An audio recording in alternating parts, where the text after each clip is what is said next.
So, hi Vishwadeep. Congratulations for your success. Can you tell me which all exams did you clear? Hi, sir. Thank you so much for giving me this opportunity.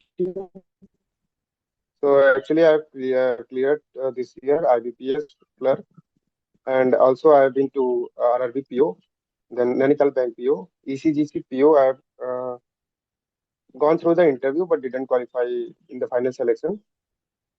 And also, I've cleared Nainital clerk, and currently I'm joining RRB PO. Okay, so quite a lot of exams you cleared. When did you start your Yes, sir. preparation for the exam? And like, did you do any So, private job before that, or were you studying and got into this preparation mode?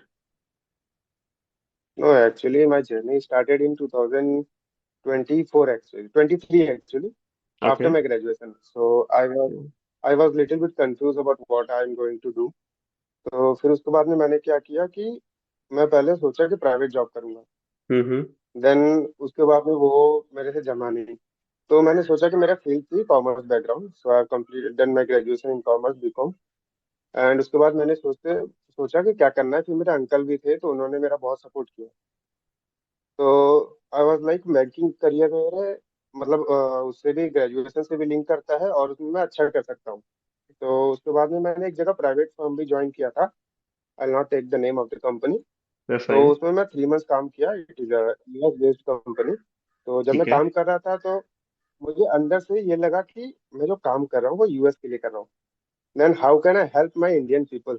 Mm-hmm. तो उसमें मुझे लगा कि अगर कोई मुझसे पूछता है कि मैं काम क्या कर रहा हूँ, तो यूएस के बंदों के लिए तो मैं काम कर रहा हूँ, लेकिन अपने खुद के आदमी के लिए मैं कैसे हेल्प कर सकता हूँ। So I thought banking will be a good career, जहाँ से मैं किसी की हेल्प भी कर पाऊंगा। और मैं, क्या बोलते हैं, मेरे बैकग्राउंड से भी लिंक है तो उसमें मैं अच्छा कर पाऊंगा। तो उसके बाद मैंने अपना, तो वहाँ से प्रिपरेशन स्टार्ट किया 2023 में। तो उस साल तो मेरा कोई भी एग्जाम आई थिंक क्लियर नहीं हुआ था, Mm-hmm. Except SBI PO and SBI clerk का मैंने प्री क्लियर किया था। Yeah. और 2023 से स्टार्टिंग से ही मैंने प्रैक्टिस मॉक स्टार्ट किया। प्रैक्टिस मॉक मैं 2023 में ही 12 मंथ का सब्सक्रिप्शन ले लिया था, क्योंकि मुझे उसका जो प्रैक्टिस मॉक का जो मॉक्स रहते हैं ना वो मेरे को बहुत रेलिवेंट लगे थे। उसके बाद में Mm-hmm. फिर 2024 में मेरे सारे प्री क्लियर हुए। सारे जो भी बैंक के एग्जाम्स होते हैं, IBPS PO, RRB PO, SBI PO. But mains मेरे से हो नहीं पाया था क्योंकि मैं मेंस के लिए अच्छे से प्रिपेयर नहीं किया था। देन कम टू 2025 का, तो उसमें मैंने मेंस को ही स्टार्टिंग से लेके चला। और फिर आप जैसे ही देख सकते हैं कि मैंने सारे एग्जाम्स क्लियर किए। और स्टार्टिंग से आई थिंक मैंने प्रैक्टिस मॉक के ही मॉक्स लगाए थे, क्योंकि मुझे वो बहुत रेलिवेंट लगते हैं एग्जाम से। वो ज्यादा ना टफ होते हैं और ना ही ज्यादा इजी होते हैं। Mm-hmm. और ये चीज मुझे प्रैक्टिस मॉक की अच्छी लगी थी कि स्टार्टिंग में वो जो भी मॉक्स के जो रहते हैं ना, वो हार्ड रखते हैं। ठीक और है. लास्ट में एंड में जाते जाते जाते जाते पूरे के पूरे वो एग्जाम रेलिवेंट हो जाते हैं।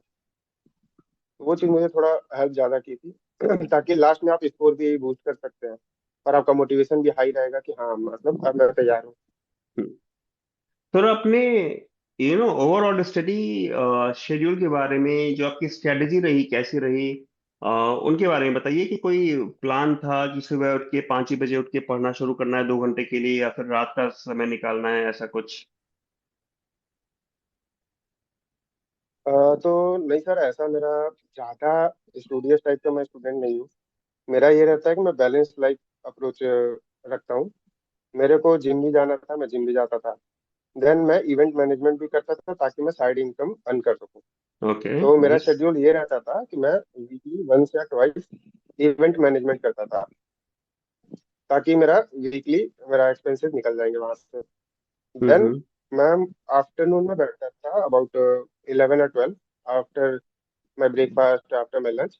और फिर मैं शाम को सीधे 5 बजे उठता था चाय नाश्ते के लिए। तो नियर बाई 5 to 6 आवर्स मैं कंटिन्यू उसी समय पढ़ लेता था।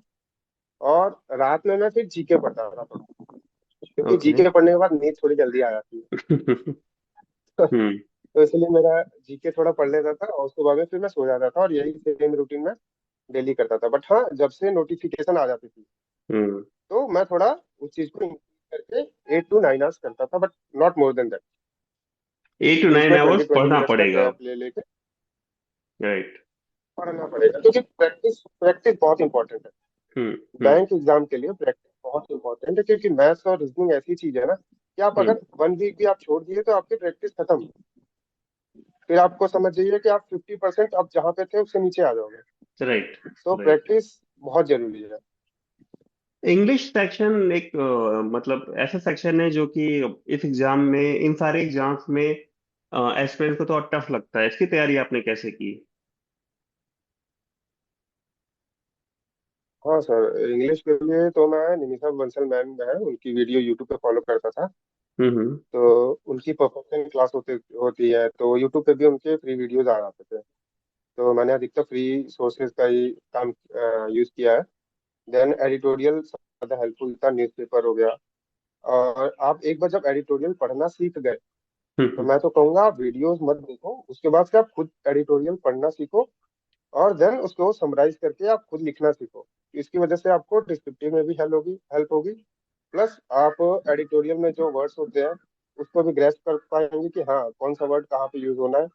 प्लस और रीडिंग हैबिट हो जाती है, जिसकी वजह से आप कोई भी चीज जो बड़े बड़े पैराग्राफ्स होते हैं इन मेंस, वो ज्यादा हेल्पफुल रहेंगे। इंटरव्यू में भी हेल्प होती है, एक पर्सपेक्टिव बन जाता है एटीट्यूड पढ़ पढ़ के आपका। राइट। हाँ यस सर, करेक्ट। उसकी वजह से आप करेंट अफेयर से भी बहुत अपडेटेड रहते हैं ना, तो इंटरव्यू में भी बहुत हेल्प होती है। ओके, नेक्स्ट बात करते हैं करंट अफेयर सेक्शन की, जनरल अवेयरनेस की। उसकी तैयारी आपने कैसे की? तो सर जनरल अवेयरनेस तो मैं नहीं बोलूंगा कि मैं ज्यादा पढ़ता था, क्योंकि मेरा सबसे वीक सेक्शन वही था। राइट। तो उसके लिए मैंने क्या किया था कि अभिजीत सर है यूट्यूब हम्म। पे। तो पहले मैं भी बहुत कंफ्यूज था जनरल अवेयरनेस के लिए। स्टार्टिंग में मैं क्या करता था, जब एग्जाम होगा उसके 1 महीने पहले मैं जनरल अवेयरनेस करने बैठूंगा, which is not possible at all. आप हम्म। कितना भी कर लो, कितना भी जल्दी जल्दी कर लो, आप 5 to 10 मार्क्स ही ग्रैब कर पाएंगे उसमें। और आपको इंटरव्यू में और फाइनल सिलेक्शन लेने के लिए minimum 10 to 15 marks above cut off से रहना बहुत जरूरी है। तो इसके लिए मैंने क्या किया, इस साल जो है मैं प्रिपरेशन अबाउट 3 मंथ्स पहले ही स्टार्ट कर दिया था, जीके की 3 to 4 मंथ पहले ही। तो लास्ट 6 मंथ का मैंने बहुत ही थॉरली किया। हम्म। एक आप कोई भी वीडियो सोर्स लीजिए, या आप कोई भी एक पीडीएफ पकड़ लीजिए। आप डेली पीडीएफ करिए, वीकली उसको रिवाइज करिए, देन मंथली कंपाइलेशन उसी चीज की। और जो आप पीडीएफ पकड़ रहे हैं आप उसी पे स्टिक रहिए, क्योंकि बार बार हम जब सोर्सेज चेंज करते हैं ना, तो हर एक चीज बार बार हमें नए सिरे से स्टार्ट करनी पड़ती है।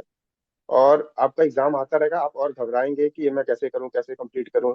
और वो चीज पॉसिबल नहीं होती है उस टाइम लिमिट में कंप्लीट करने के लिए। और फिर आप लास्ट में पैनिक करते हैं, और उस चक्कर में कभी कभी तो सेक्शनल भी पार नहीं होता। ठीक है। क्वांट की तैयारी में कैसे किया आपने? क्वांट तो मेरा ठीक था स्टार्टिंग से ही। तो पहले मैं स्टार्टिंग में आशीष सर से पढ़ा। देन उसके बाद में मैं हर्षल अग्रवाल सर से पढ़ने लगा। तो मैं दोनों लोगों को फॉलो करता था। और मेन चीज क्वांट्स में रहती है कि आपका प्रैक्टिस।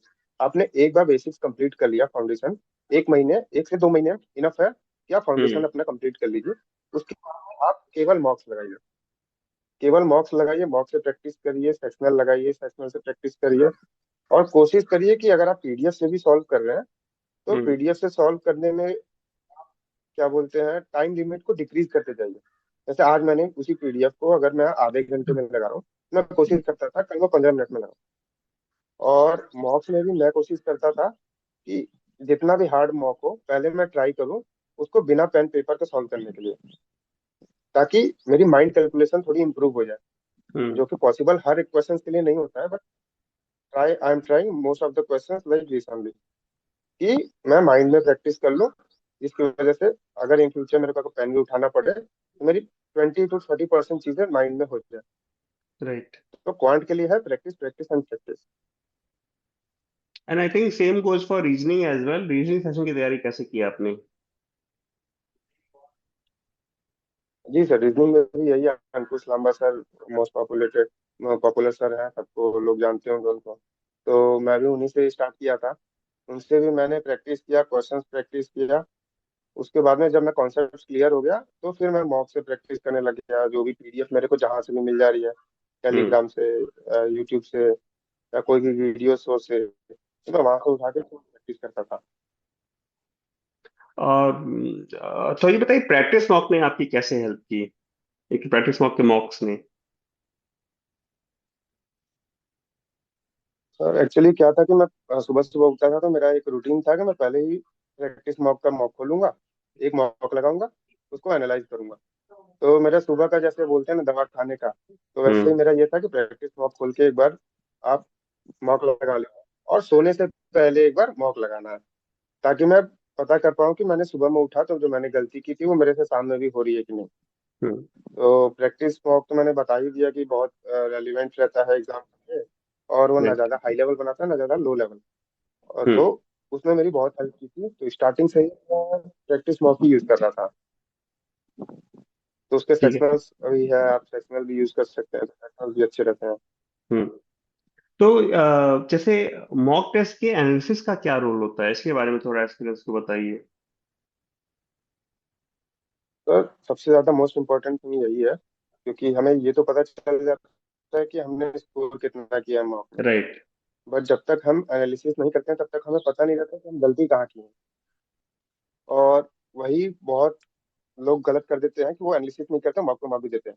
तो हम्म। मेरा तो ये था कि मैं मॉक देता था, उसके बाद मैं 2 घंटे एनालाइज करूंगा अगर वो मेंस का मॉक है तो, क्योंकि 2 to 3 hours is more than enough for mains mock to analyse everything, each section. Hmm. और अगर आपसे नहीं भी हो रहा है एग्जाम में एनालिसिस, तो आप एक एक घंटे के गैप पे एक एक सेक्शन कर लीजिए। और प्री के लिए तो मैं सीधे मॉक देता था, और विद इन 15 मिनट्स में उसको एनालाइज कर लेता था, क्योंकि बहुत सारे कमी क्वेश्चंस थे जो मैं छोड़ता था। स्टार्टिंग में तो प्रॉब्लम होती थी, स्टार्टिंग में तो सबको ही प्रॉब्लम होगी कि मार्क्स नहीं बढ़ रहे हैं। कभी हम्म। कभी तो 100 मार्क्स में 50 मार्क्स पे अटक जाता है, 30 मार्क्स पे भी आते हैं, 15 मार्क्स भी आते हैं। तो ग्रेजुअली उसको फिर इंक्रीज हो जाता है, वो एनालिसिस करते रहिए, आपको पता चलेगा कि आपने गलती कहाँ पे की है, राइट। आपको कौन सा सेक्शन टारगेट करना है, और कौन से क्वेश्चन तो आपको टच ही नहीं करना है। हम्म। ठीक। तो फाइनल इसके लिए क्वेश्चन। एनालिसिस बहुत हम्म। इंपॉर्टेंट। हाँ, ऑब्वियसली एनालिसिस की इंपॉर्टेंस, मतलब जितनी मॉक टेस्ट की इंपॉर्टेंस है, मुझे लगता है उससे ज्यादा इंपॉर्टेंस मॉक टेस्ट के एनालिसिस की है, क्योंकि फिर वही बताता है कि आपको कहाँ इंप्रूव करना है। एनीवेज, ठीक है। फाइनल क्वेश्चन, जो और बडिंग एक्सपीरियंस है, जैसे आपने इतने सारे एग्जाम्स क्लियर किए हैं, उनको क्या मैसेज देना चाहेंगे? मैसेज तो मेरा यही रहेगा कि क्या होता है, कई लोग, बहुत ऐसे लोग भी होंगे जो ऑलरेडी एग्जाम दिए होंगे, और कई लोग ऐसे होंगे जो फ्रेशर होंगे, और कई लोग ऐसे दिए होंगे जो 2 बार भी अटेम्प्ट दिए होंगे, बट तीसरी बार डाउट होगा कि मैं दूं या नहीं दूं। हम्म। तो मेरे कहने से तो मैं यही रहेगा कि भाई, चीजें क्या होती है वो लगती है, क्योंकि सेम चीज जब हम बार बार पढ़ते हैं ना तो मन नहीं करता बिल्कुल भी। लेकिन ये रहता है कि एक बार और सही, बट हमें पता है कि हम कौन सी गलती कर चुके हैं और क्या हमें नहीं करना है। बहुत लोग जीके अवॉइड करते हैं कि नहीं, जीके में नंबर नहीं आ रहा तो मैं 1 महीने पहले करूंगा। नहीं, जीके को आप 6 महीने का करके जाइए। नहीं है, अच्छा नहीं कर पा रहे हैं, तो मिनिमम 4 मंथ्स का आप करिए, और मोटिवेशन हाई रखिए, कोई दिक्कत नहीं है। होता है कभी कभी ऐसा टाइम आएगा जब बहुत लो फील होगा कि नहीं हो रहा है, मॉक में नंबर नहीं बढ़ रहे हैं। तो उस दिन आप क्या करिए कि 2-3 दिन आप मॉक छोड़ दीजिए, आप टच ही मत करिए, लेकिन फिर मॉक से ही प्रैक्टिस करिए। लेकिन चीज यही मैं लास्ट कहना चाहूंगा कि प्रैक्टिस प्रैक्टिस प्रैक्टिस, प्रैक्टिस बहुत इंपॉर्टेंट है। राइट।